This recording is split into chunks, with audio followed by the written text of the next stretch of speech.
A IPDA, antes liderada pelo seu fundador Davi Miranda, agora falecido, foi substituído por sua esposa Ereni Miranda, mas que na prática quem lidera a Deus e Amor é a sua filha Débora Miranda.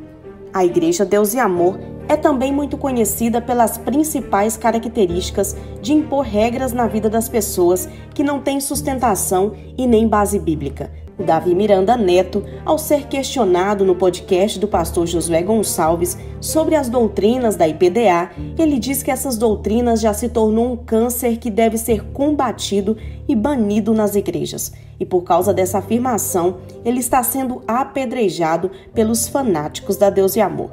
Eu vou deixar aqui um trecho da entrevista para você conferir. Olha só.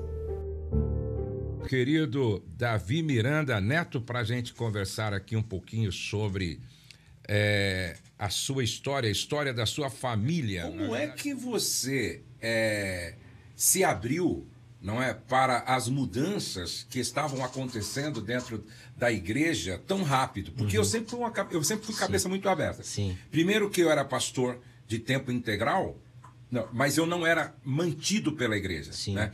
Como eu não era assalariado da igreja, consequentemente eu tinha um pouco mais de liberdade. Sim, com certeza. Liberdade para conhecer outros movimentos. Então eu me lembro que eu fui pregar em Brasília, naquela época onde a Assembleia de Deus era radical, muitos lugares também não cortava cabelo, as mulheres não depilavam a perna, proibia televisão, naquela época lá.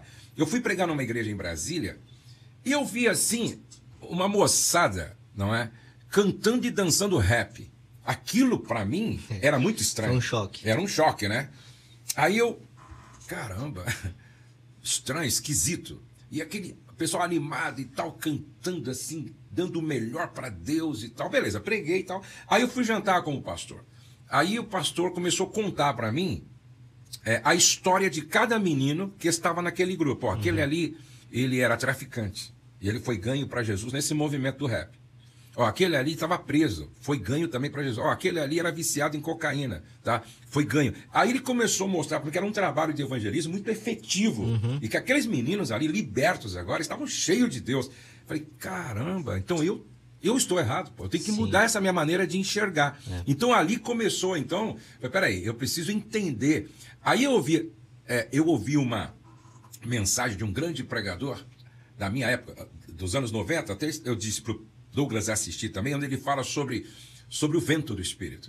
Ele diz o seguinte, olha, o texto diz lá que o vento sopra onde quer, ninguém sabe para onde vem, não. É um movimento do Espírito, nem para onde vai. E esse cara falava o seguinte na mensagem, olha, tem lugar que o vento está soprando forte, tem lugar que está soprando mais ameno, tem lugar que o vento está soprando numa direção, tem lugar que o vento está soprando numa outra direção. Exato. E aí a gente precisa entender esse movimento do Espírito Santo, porque o Espírito Santo é livre. Sim. E o Espírito Santo, ele não está preocupado com a questão cultural. Exato. Que não seja imoral. Isso. Certo?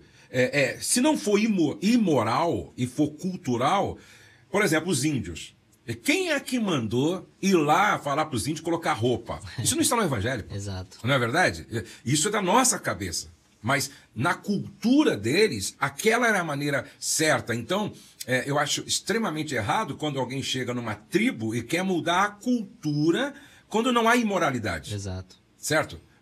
Aí eu acho que nós, da Assembleia de Deus e vocês da Deus e Amor, nós perdemos muito com isso e estamos perdendo, de repente, a nova geração. O mundo hoje está mudando muito rápido. Então, se a gente não se fundamentar na essência do evangelho, que é caráter, que é amor, que é intimidade com Deus, que é moralidade sexual e tantas outras moralidades, a gente vai perder o bonde, a gente vai perder o vento do Espírito Santo. Exatamente. Porque Deus, ele vai continuar agindo para a geração atual. Então, e eu até vejo, eu tô com 32 anos, já tem a geração TikTok aí, que eu também não tô pegando, né? Porque eu não tenho essa mentalidade. Eu também não tenho. Não consigo. Aquelas dancinhas, dos caras, aquela...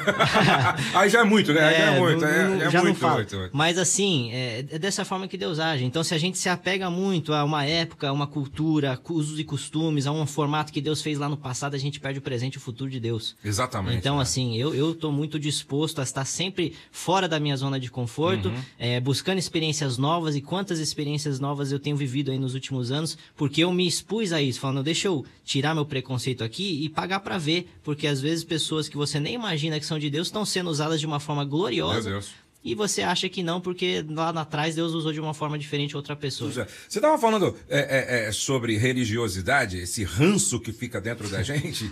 Cara, eu me lembro que quando eu estava por esse processo de libertação ainda dessa religiosidade, do legalismo, eu fui à praia. Eu não dormi de noite. A minha cabeça assim, meu Deus, eu pequei.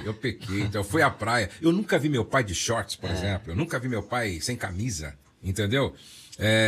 Meu pai, ele sentava de costa pra televisão, entendeu? E isso vai ficando na criança, né? Isso vai ficando na criança. Fica entranhado, né? Quando eu comprei minha televisão pela primeira vez, depois que eu casei, cara, pra mim, me libertar, pra mim, meu Deus, eu tô em pecado, meu Deus. Olha, muita coisa levou tempo pra sair de dentro de mim. Sim. Por quê? Porque você imagina quem está lá 80 anos, 70 anos, 50 anos, quem está lá. Então, por isso que a gente tem que respeitar também, que não é fácil essa mudança. É uma metanoia, né? Exatamente. E se não for pelo Espírito Santo, não acontece. Não acontece. Porque eu vejo muitos homens e mulheres de Deus, especialmente dentro da minha igreja, que não conseguem fazer essa curva. Não. Agora, a minha única preocupação, e fica aqui um alerta para todos que estão nos ouvindo, nesse podcast sobre a família do pastor, é que nós não podemos perder a essência. Sim. O meu único medo é que a gente não preserve aquilo que é essencial. Sim. Porque aqui entre nós, não é? Os nossos pais, os nossos avós levavam muito a sério Deus. Sim. Na sua, muitas vezes, ignorância, no sentido de não saber, certo? Mas ele levava muito a sério Deus. Sim. Eu lembro meu pai, como é que ele levava Deus a sério, né? Eu lembro os líderes da nossa igreja daquela época, como eles levavam Deus a sério. Sim. Entendeu? E a vida de oração deles era algo assim absurda. Sim. Em relação à nossa vida de oração hoje. Isso a nossa geração, eu falo isso constantemente, a nossa geração perde de lavada as gerações antigas na busca pela presença de Deus. E qual que é a essência nesse sentido aí? E eu queria até falar especificamente sobre a vida do meu avô. A essência é a santidade. O que meu avô queria com tudo isso, com tantas regras que ele colocou, impôs e tal, com aquilo que muitos chamam de doutrina? Eu sei que não é doutrina, mas o que ele queria? Ele queria santidade. Exatamente. Mas por quê? Essa santidade, na verdade, não foi gerada nele por regras, foi gerada pelo próprio Espírito Santo. Eu falo que qualquer santidade sem o Espírito Santo é legalismo. Exatamente. Entendeu? Então, é fanatismo, né? É fanatismo. Então, eu compreendo completamente. Eu sou uma pessoa que prezo muito por santidade, porque nós vemos hoje, sim, na igreja evangélica geral, não diria um desprezo, mas uma secundarização. Assim, faz parte, mas não é tão importante assim, a graça resolve tudo. Falando, calma, a graça é capacitadora e transformadora. A graça nos leva a uma vida em santidade. Não tem como você viver uma vida em intimidade com Deus sem Ele te levar a viver uma vida em santidade. Então, a essência é essa. A essência é aquilo que o Espírito Santo está produzindo dentro de mim. Então, por exemplo, eu entendo completamente meu avô de não se sentir bem assistindo televisão. O grande problema foi, isso não foi algo exclusivo dele, é que muitas pessoas tornaram uma experiência em doutrina. Esse é o perigo. Exatamente. Agora, a experiência é real. Eu, por muitas vezes, já senti Deus me tirando de coisas que não necessariamente são pecados, para que eu passasse mais tempo com Ele. Algumas coisas que não são pecados a gente às vezes abusa. Quanto tempo a gente passa no nosso sofá, no nosso Instagram, quanto tempo a gente está passando isso e quanto tempo a gente está passando com Deus. Não quer dizer que Instagram é pecado, não quer dizer que você fazer outras coisas de lazer é pecado. São coisas boas que te afastam de Deus. Exato, são distrações. Então a experiência ela é real. E eu respeito completamente, porque em muitos momentos você começa a buscar muito a Deus e tal. Eu me enxergo caminhando na direção que o meu avô andou, que outros grandes líderes do século passado andaram, porque é o Espírito Santo que produz essa santidade, essa separação, que é a definição de santidade. Então, a grande questão hoje da nossa geração nós temos o conhecimento teológico, coisa que a antiga geração tinha pouco, não eram todos que tinham. Mas a gente não tem a entrega e a busca. Exatamente. Então, isso aqui é primordial. Se for tipo escolher entre um dos dois, eu escolho o anterior. Você falou sobre isso, mas se você quiser reforçar, o que você acha das doutrinas, que na verdade não são doutrinas, são costumes criados pelo seu avô? Porque lá na Deus é Amor não podia... Até hoje não pode ter televisão?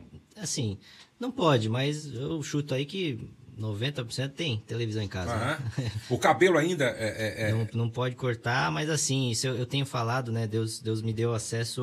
Hoje eu sento com a diretoria toda semana, né? Eu já falei isso em mesa, com minha avó presente e tal. Não escondo isso de ninguém. Falo, gente, a Bíblia não condena cortar o cabelo. Por quê? Qual que é a questão? A Bíblia fala sobre o cabelo longo e o cabelo curto. E eu falei sobre isso por quê? Porque nós temos o extremo onde mulheres estão sofrendo na sua saúde com cabelo tão grande que tem... Como é que chama, cara? Alopécia de tração. Eu sei porque a Karina fala isso. O cabelo é tão pesado que o couro cabeludo começa a pesar. Eu cansei de ver mulheres lá com o cabelo arrastando no chão. Eu falei, gente, isso aqui não é santidade, cara. Né? Então eu trago os extremos porque as pessoas não entenderam o conceito do evangelho, a sua essência, o que Deus estava trazendo. Na verdade, isso é uma orientação de Paulo à igreja de Corinto, se eu não me engano. O que Deus queria com isso? Não quer dizer que seu cabelo tem unção, como o cabelo de Sansão, por exemplo. Nunca foi sobre o cabelo. É sobre uma decência, sobre uma diferenciação entre homem e mulher cultural.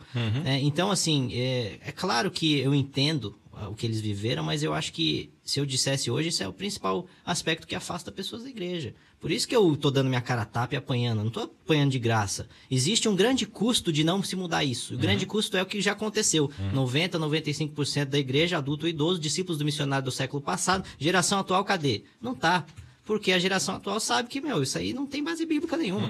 Entendeu? Então, assim, eu digo, se eu sou o maior defensor da real sã doutrina, eu só prego Bíblia, o que mais eu pregaria? Né? Agora, usos e costumes em excesso, religiosidade, tradicionalismo, são cânceres que precisam ser combatidos. É dessa forma que eu enxergo. O principal aspecto de vida é servir o nosso Deus, o nosso Pai. Então, conheça Deus. Conhecer religião, conhecer a igreja não é a mesma coisa, nem de longe, do que é conhecer Deus. Eu tive esse privilégio. Quando eu entrei no meu quarto, fechei a minha porta e busquei a face de Deus, ele me respondeu, me encontrou com graça e amor e perdão. Então, o primeiro aspecto, conheça Deus. Além da religião, além dos seus pais, além dos seus avós, você pode ter um relacionamento individual com Deus. O segundo é, seja você mesmo.